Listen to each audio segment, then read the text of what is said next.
আজি আমাৰ বিশেষ দলৰ কাৰণে খুব কোমল বুলি আমি ক'ব পাৰোঁ। আজি আমি CFD বুলি বলছি 2 ঘণ্টা ধৰি আমি আলোচনা কৰিছোঁ। প্ৰথম আমি আলোচনা কৰিছোঁ যিহেতু নিৰ্বাচন বছৰ আহি আছে, লাষ্ট উইক ছেপ্টেম্বৰত হ'ব বুলি কৈছে আৰু ইলেকশ্যনৰ যিটো ঘোষণা যিটো আগষ্ট মাহৰ লাজ পালে হ'ব বুলি আমি শুনিছোঁ। সেইকাৰণে আমি আজি ইমিডিয়েটলি মানে কেন্দ্ৰীয় মিটিং বহি পেলাই আমি কোন সমষ্টিত কোন কেণ্ডিডেটে খেলিব সেইটো বিষয়ে আমি আলোচনা কৰিছোঁ। তো আলোচনা কৰি আমি আজিৰ দিনত প্ৰথম পৰ্যায়ত 21টা সমষ্টিটো আমি ঠিক কৰিব পাৰিছোঁ। 21 আউট অফ 21 সমষ্টিটো আমি কেণ্ডিডেট ঠিক কৰিব পাৰিছোঁ। সেইটো আমাৰ কাৰণে খুব শুভ লক্ষণ বুলি আমি ক'ব পাৰোঁ। ইয়াত আনিৰ্বাচলি আমি ইয়াত ডিচিশ্যন ল'ব পাৰিছোঁ আৰু আমাৰ যিখিনি কেণ্ডিডেট স্ক্ৰুটিনি কমিটি সিহঁতৰ পৰাও আমি একে ৰিপৰ্টটো আমি পালোঁ যে কেণ্ডিডেট স্ক্ৰুটিনি কমিটিৰ প্ৰবীণ বড়ো ডাঙৰীয়াৰ নেতৃত্বত আমাৰ শোভাৰাম বসুমতাৰী ডাঙৰীয়া আছে, আমাৰ হীৰেন চৌধুৰী ডাঙৰীয়া আছে আৰু এক্স-MLA আমাৰ ৰাকেশ ব্ৰহ্ম আছে আৰু প্ৰজাল নাৰ্জাৰী আছে। মুঠতে 5জনীয়া কমিটিৰ পৰা আমি ভাল এটা ডিচিশ্যন পালোঁ আজি আৰু আমিও কেন্দ্ৰ হিচাপে আলোচনা কৰিছোঁ যে 21 কেণ্ডিডেটটো আজি ডিক্লেয়াৰ কৰিব পাৰে বুলি আমি আজি অনুমোদন পাইছোঁ। তো আমি এইফালে শ্ৰীৰামপুৰৰ পৰা আহিম। শ্ৰীৰামপুৰ সমষ্টিটো আমি ঠিক কৰিব পাৰিছোঁ। শ্ৰীৰামপুৰ সমষ্টিত আমাৰ মুক্তেশ্বৰ ৰহমান ঠিক কৰিলোঁ। ইয়াৰ পিছত চৌকিয়া সমষ্টিত আমি ঠিক কৰিছোঁ উইলিয়াম নাৰ্জাৰী। চৰাইবিল সমষ্টিত আমি ঠিক কৰিছোঁ মৃত্যুঞ্জয় নাৰ্জাৰী আৰু উমা সমষ্টিত আমি ঠিক কৰিব পাৰিছোঁ ইমতাজ আলী। সৰ্বজৰা সমষ্টিৰ পৰা আমি ঠিক কৰিব পাৰিছোঁ মুনমুন ব্ৰহ্ম আৰু কচিগাঁও সমষ্টিৰ পৰা আমি ঠিক কৰিব পাৰিছোঁ ৰবিৰাম নাৰ্জাৰী আমাৰ প্ৰেজেণ্ট MLA আৰু দতমা সমষ্টিৰ পৰা আমি ঠিক কৰিব পাৰিছোঁ প্ৰকাশ বসুমতাৰী এক্সিষ্টিং MCLA আৰু ইয়াৰ পিছত আমি আহিছোঁ বাওকুংগ্ৰী সমষ্টিৰ পৰা আমি ঠিক কৰিব পাৰিছোঁ দনেশ্বৰ ভূঞাৰী। চালাকাটি সমষ্টিৰ পৰা ঠিক কৰিব পাৰিছোঁ আমাৰ জিতেন্দ্ৰনাথ বসুমতাৰী আৰু দেৰহাছাৰ বসুমতাৰী। ইয়াৰ পিছত আহিল আমাৰ দেৱৰগাঁও সমষ্টি মই নিজে আৰু ইয়াৰ পিছত আহিল এইফালে চিৰাং ডিষ্ট্ৰিক্টত আহিল কাজলগাঁও সমষ্টিৰ পৰা কালিৰাম ব্ৰহ্ম, মিচিমা সমষ্টিৰ পৰা আমাৰ জেমছ বসুমতাৰী এক্সিষ্টিং MCLA আৰু আমাৰ তেৰ নম্বৰ চিৰাং সমষ্টিৰ পৰা আমাৰ শুকুৰ সিং নাৰ্জাৰী শুকুৰ সিং মছাহাৰী আৰু ইয়াৰ পিছত আমাৰ ইফালে ওদালগুৰিত আহিল ওদালগুৰি নহয় এইটো শালবাৰী ডিষ্ট্ৰিক্টত আমি মথামগুৰি সমষ্টিৰ পৰা বেগম আখতাৰ আহমেদ আমি ঠিক কৰিব পাৰিছোঁ। ইয়াৰ পিছত আমি মচলপুৰৰ পৰা মিৰা সমষ্টিত আমি আগষ্টিৰ টিক্কা ডাঙৰীয়াক আমি ঠিক কৰিব পাৰিছোঁ। ইয়াৰ পিছত আমি দৰংগাজুলি সমষ্টিৰ পৰা ইমানুৱেল মছাহাৰী আমি ঠিক কৰিব পাৰিছোঁ আৰু শুক্লাই চেপাঙৰ পৰা গণেশ কছাৰী ডাঙৰীয়া আমি ঠিক কৰিব পাৰিছোঁ আৰু বৰেশ্বৰ সমষ্টিৰ পৰা মহেশ্বৰ বসুমতাৰী ঠিক কৰিব পাৰিছোঁ। ইয়াৰ পিছত আমাৰ বিহাৰগাঁৱত গ'ল আমাৰ কেৰাবাৰী সমষ্টিৰ পৰা আমি এই লংচৰ বেমাৰী HEM তাক ঠিক কৰিব পাৰিছোঁ। ইয়াৰ পিছত আমাৰ ভৈৰৱকুণ্ড সমষ্টিৰ পৰা আমি ঠিক কৰিব পাৰিছোঁ ৰিহন বেমাৰী ডাঙৰীয়া এক্স-মিনিষ্টাৰ আমাৰ BPF দলৰ আৰু ইয়াৰ পিছত আমি ঠিক কৰিব পাৰিছোঁ ধনশিৰি সমষ্টিৰ ফ্ৰেছ মছাহাৰী 22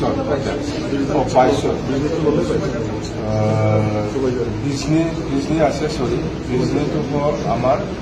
সুবাইদাৰ সমষ্টিৰ ধীৰাজ বসুমতাৰী ধীৰাজ বৰদৈয়াৰী। মুঠতে টোটেল 22 আমি সমষ্টি কৰিব পাৰিছোঁ। 21 নহয় 22 কেণ্ডিডেট আমি ঠিক কৰিব পাৰিছোঁ আনিৰ্বাচলি। আৰু আমি বিহুটি বেলেগ আলোচনা কৰিছোঁ প্ৰত্যেকটা সমষ্টিত এজন এজনকৈ ইনচাৰ্জ আহিব আমাৰ এইটো আমি 40টা সমষ্টিত খেলিব আমি প্ৰথম পৰ্যায়ত ফাৰ্ষ্ট প্লেচ হিচাপে আজি এই 22টো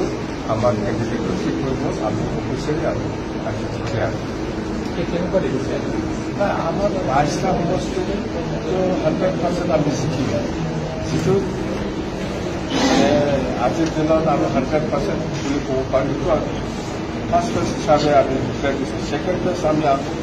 আকৌ আগষ্টৰ ভিতৰত আমি ছেকেণ্ড প্লেচটো আমি ডিক্লেয়াৰ দিছোঁ গতিকে আমাৰ পৰিচয় 40টা সমষ্টিটো ঠিক আছে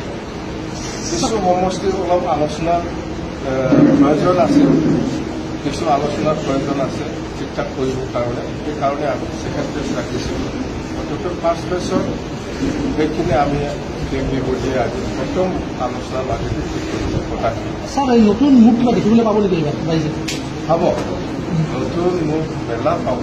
40টা সমষ্টিটোৰ বহুত মুঠতে 40% নতুন মুখ আপুনি পাব